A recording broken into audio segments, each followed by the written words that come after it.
Good evening present. आज मैं आपसे बातचीत करना चाहती हूँ आज रात की प्रार्थना में, और आज मैं प्रत्येक लोगों से बातचीत करना चाहती हूँ। गाइस, मैं बातचीत करना चाहती हूँ कि कभी कभी जीवन में ऐसे कुछ झटके आते हैं और ऐसे परिस्थितियाँ बनती है आपकी ज़िंदगी में जिससे जो है जिसके लिए हम तैयार भी नहीं होते। गाइस, सचमुच हमारी ज़िंदगी में कई प्रकार के झटके पड़ते हैं या कई प्रकार की परिस्थितियाँ आ जाती है जिससे आप जो है तैयार नहीं होते हैं, और ऐसी चीज़ आ जाता है, ऐसा सिचुएशन आ जाता है कि जिसमें आपको कुछ समझ में नहीं आता है। लेकिन आज रात की प्रार्थना में मैं आपसे करना चाहती हूँ, हम जिनके लिए हम तैयार भी नहीं होते हैं, हम अपने आप को ऐसे मोड़ पे पाते हैं जहाँ से कहीं भी नहीं जा सकते, ऐसा आपको लगने लगता है। गाइस, आज रात की प्रार्थना में मैं आप लोगों के लिए जो है बहुत ही कुछ शानदार एक गुड न्यूज़ को लेकर आई हूँ। गाइस, आज का जो सब्जेक्ट है आशा ना छोड़े।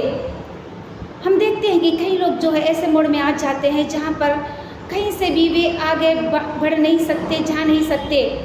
इस समय जो है मुझको जो भी सुन रहे हैं, देख रहे हैं, मैं कहना चाहती हूँ, आप ज़िंदगी के ऐसे मोड़ पे चले जाते हैं जहाँ पर आपको चलते चलते कुछ भी नज़र नहीं आता है, कुछ भी दिखाई नहीं देता है।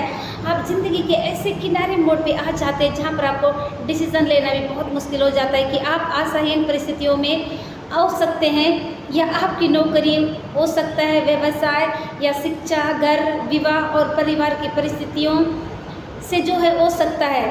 जीवन में बहुत कुछ गलत हो चुका है और होने जा रहा है। गाइस, मैं कहना चाहती हूँ, परंतु मैं आज रात की प्रार्थना में आपसे करना चाहती हूँ कि मैं आपको बता देना चाहती हूँ कि आप सभी को उत्साहित करना चाहती हूँ कि क्या कहता है यहाँ परमेश्वर का बहुत ही प्यारा खूबसूरत वचन है। गाइस, हम जानते हैं कि ज़िंदगी में इस समय जो है आप कई प्रकार की परिस्थितियों से अगर गुजर रहे हैं या परिस्थितियों का सामना कर चुके हैं और आपको रास्ता कहीं से भी नज़र नहीं आता है, इसलिए परमेश्वर कहते हैं कि आशा नहीं छोड़े। चाहे परिस्थितियाँ कैसी भी हमारी ज़िंदगी में हो, कितने भी प्रकार की परिस्थितियाँ हमारी ज़िंदगी में आ रहे होंगे, तभी आपको विश्वास करने की ज़रूरत है। गाइस, मैं कहना चाहती हूँ जहाँ पर कुछ इस प्रकार से लिखा हुआ परमेश्वर का वचन आज रात के प्रार्थना में अक्सर करना चाहती हूँ।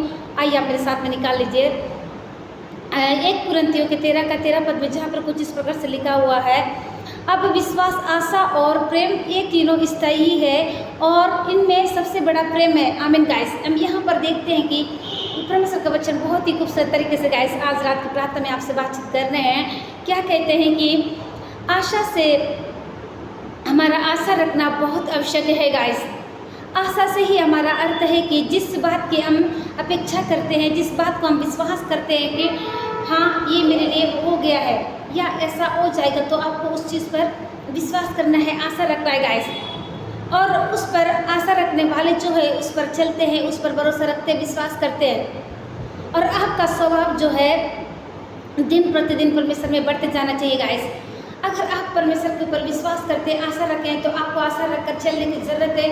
आप अपनी आशा को बना के रखना है। गाइस, आपने किसी चीज़ के लिए प्रार्थना कर लिया तो आपको उसमें आशा रखना है कि ये चीज़ जो है मेरे लिए हो गया, या आप किसी एग्ज़ाम के लिए या किसी बिजनेस के लिए या कोई अन्य चीज़ों के लिए आप प्रार्थना कर रहे होंगे, तो आपको विश्वास करना पड़ेगा कि हाँ इसमें 100% परमेश्वर देंगे। 50% नहीं, 100% करके जब आप प्रार्थना करेंगे तो परमेश्वर आपको निश्चय ही देंगे। जहाँ पर आपको कुछ नज़र नहीं आ रहा है वहीं पे आपको प्रार्थना करते रहने की ज़रूरत है। गाइस, प्रत्येक परिस्थितियाँ आपकी ज़िंदगी में बनती है जिसके लिए आप तैयार नहीं होते हैं, फिर भी आपकी ज़िंदगी में अचानक से कई प्रकार की प्रॉब्लमें हो सकता है, बीमारी हो सकता है, कर्ज हो सकता है, फाइनेंस को लेकर हो सकता है, परिवार, विवाह, अनेक प्रकार की परिस्थितियाँ आपकी ज़िंदगी में आ जाती है जिससे आप निकल नहीं पाते हैं या आगे बढ़ भी नहीं पाते और अपने सपने को साकार नहीं कर पाते। गाइस, लेकिन परमेश्वर आज कहते हैं कि आशा ना छोड़े, हमको आशा नहीं छोड़ना किसी भी चीज़ के लिए। जब आप प्रार्थना कर रहे हैं तो आपको आशा नहीं छोड़ना है, उस जीवित महान परमेश्वर के ऊपर आपको विश्वास करना पड़ेगा। सो गाइस, मैं कहना चाहती हूँ इस समय जितने लोग मुझको देख रहे हैं, मैं कहना चाहती हूँ कि इस वचन को सुनकर आप बहुत अधिक आशीष को पाए होंगे। गाइस, मैं कहना चाहती हूँ जितने Facebook, family, WhatsApp, normal messenger के द्वारा, वॉइस रिकॉर्डर के द्वारा और टेक्स्ट मैसेज के द्वारा, जीमेल के द्वारा जितने लोग सुबह शाम की प्रार्थना का लाभ उठाते हैं, मैं आप लोग के लिए कहना चाहती हूँ। गाइस, मैंने जो है यूट्यूब चैनल खोल दिया है, आप लोग के लिए गुड न्यूज़ है। आप वहाँ भी जाकर सुबह शाम की प्रार्थना का लाभ उठा सकते हैं और अपने जीवन को और भी आशीष में बना सकते हैं। गाइस, आप लोग के लिए और गुड न्यूज़ है। गाइस, मैंने जो है यूट्यूब चैनल भी मैंने जो है टेलीग्राम चैनल भी ओपन किया है। गाइस, आप वहाँ भी जाकर सुबह शाम की प्रार्थना का लाभ उठा सकते हैं। सो गाइस, आइए आप सबके लिए मैं प्रे करना चाहती हूँ।